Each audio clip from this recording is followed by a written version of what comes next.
Hello guys and gals, Zoner here and welcome back to my Pushing to Pekka's Playhouse series where I'll be showcasing 4 attacks per episode that help me grind my way up to 1100 cups. In this episode, I experiment with the barbarians a bit, so let's get into it. Starting off this attack, I place a witch in the bottom right corner. They have a barbarian hut in the top left. I'm not worried about it too much, and I go ahead and make a push with the right side with another set of barbarians. They have a musketeer down, again, not too big of a problem. I will quickly be able to swarm them with my skeletons and barbarians, as well as get a lot of damage out. Now the barbarians down in the bottom left-hand corner are mine. I'm starting to slow them down just a bit with my skeleton tombstone there. So they're being taken out. Not worried too much about the left side. On the right side, I'm making a slight push again with the giant skeleton. Not necessarily the best placement because I didn't really get anything done with that other than take out a tombstone, which was worth half the cost. So bad trade on my end. And as you can see, now they've been able to push up into my territory due to this bad trade. They have a giant right on me, so I have to deal with that. I put some minions down on top to more quickly destroy the giant, but now you see they have the goblin barrel that's been sent out and is very, very quickly taking down my tower.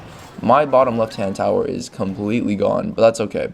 We're still in this. We got a minute 40 left, and I'm going to make a push on the right side again. I got a couple of spear throwers in the back there with some barbarians, and there's not a lot of health left on that tower, so we can honestly get it down relatively quickly if we can just get up there. My minions have made it to the top left as well and gotten a little bit of damage out on that tower to sort of even out the plane a little bit, give me a bit of a head start on that side as well. Making another push over here on the right side, we've got a lot of goblin spear throwers coming up. They have very well countered it though with a very, very good archer volley there. But as we go up here, my witch has made it to the tower, and that tower is gone. It does not matter what they do, that witch has targeted the tower. So now the tower is gone. Pekka, we made very quick work of that. Very, very lucky that my witch still stayed alive throughout all of that. But, you know, as quick as I can, I'm reinforcing my witch down there with another tank. And this should be like just game over here. We have the skeleton up there. The bomb will drop, do a good amount of damage to the tower, down to 1,074 hit points. We have barbarians in there, which again are going to tank quite effectively as they destroy the tower. Even more so, the crown tower is going down, and even with the distraction of the giant coming in and that Pekka, we're still getting a sufficient amount of damage out. I lightning spell the tower just to get that last little bit of damage in, and of course the witch finishes the crown tower off for a 3 crown victory. Coming in with this next attack, we start off, already we can see this Jake person has a balloon. That one's going to prove to be quite interesting in this battle.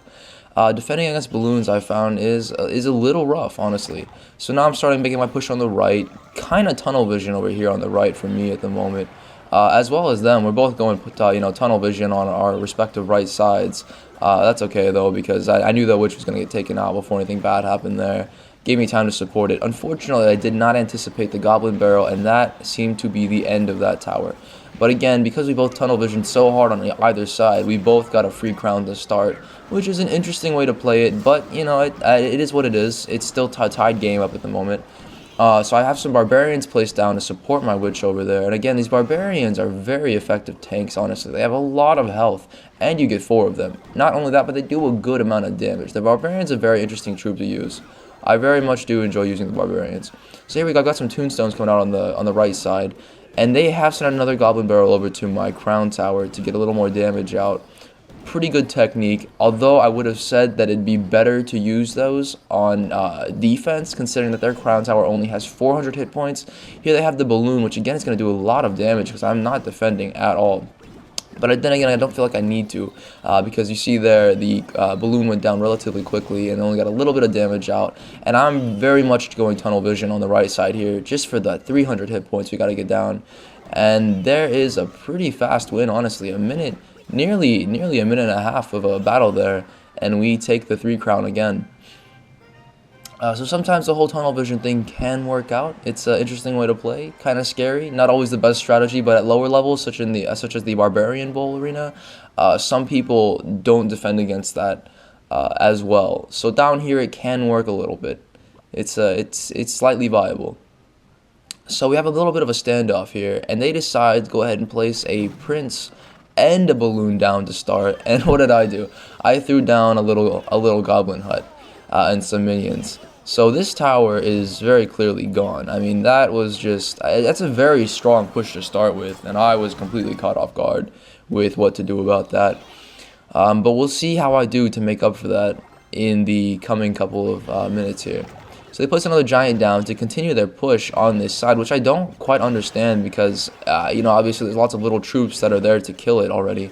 But oh well, that was a bad trade on their part. The giant went down very quickly, didn't get any damage out on anything. And now we've been able to build up a massive push on this right side. I mean, just look at what's there. That's so many little troops. They really are overwhelming in large numbers like that. And the good thing is that our giant skeleton's really soaking up the splash damage from the dragon, so we're not getting a lot of that taken into our little troops. We managed to take out that crown tower right there, and we move along.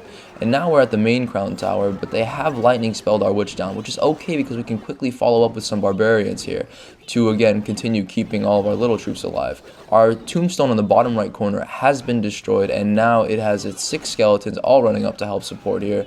And we still have some more goblins coming, as well as another tombstone being placed down by myself to just continue the relentless push on the right side of the little minions. As soon as I get this giant skeleton, though, we place that down because I realize I'm going to need to build up a slight charge again, considering that they are being taken out almost as quickly as they're being placed in. So again, a wasted giant, really, because, again, no damage on any of my stuff. It was a slight distraction, but, it didn't buy them much time. Again, another wasted prince as well. And I now have a witch down there as well, and this is just game over. 1300 hit points. I've got a witch. I've got plenty of goblin spear throwers. We have a skeleton. I mean, if he can just make it to the tower, and he has, that bomb is going to do most of the work for us. Finish it off with a lightning spell, and there you have it. Another 3-crown victory for me.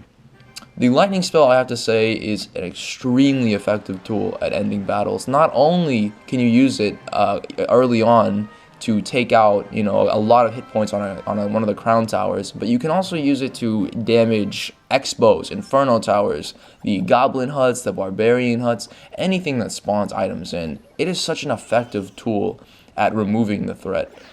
So much damage coming out from the lightning spell. And it's about 600 damage to 3 different places. I mean, you see, they just used it on me. My goblin hut's gone.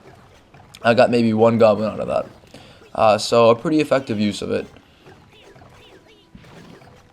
As we see here, we're making a push on the right side. We finally get that giant skeleton up to the top, and I'm placing some more barbarians down to follow up. I'm just trying to be very, very offensive at this point, trying to continue pushing up so that they have to place things to defend rather than being able to build up their elixir to attack me. But as we see here, they've taken out my main offense, and I placed a tombstone down for a slight distraction, but it's not going to do much, honestly. So here I placed a witch in the back to defend a bit. And they have placed a prince down, but it's okay because we have a tombstone along with a witch to just relentlessly throw skeletons at this guy. So he's actually not going to get any damage out, which is really, really good because the only things he managed to kill with the prince is the skeletons. So a very positive trade there for me. And as we have it, again, they've lightning spelled my tombstone, which isn't necessarily an awful thing considering we got 6 fresh skeletons coming out. So it may have actually been beneficial. But with that giant skeleton up front to make the big charge, we've now made it all the way past that crown tower, destroyed it, and now we are right at the gates of their main crown tower. The giant skeleton's bomb has exploded. We got a lot of health taken down off of the main crown tower, and now the witch is just continually putting damage in. As she dies, I placed some barbarians down. I was trying to get those in right before she did, maybe to distract and tank, or just keep her alive for a few more seconds, because we have the crown tower nearly done now. But here we go. I've made a very aggressive move here, putting this skeleton spawner, or the tombstone, up on their side of the field. Maybe not the smartest decision considering the minions made very quick work of them.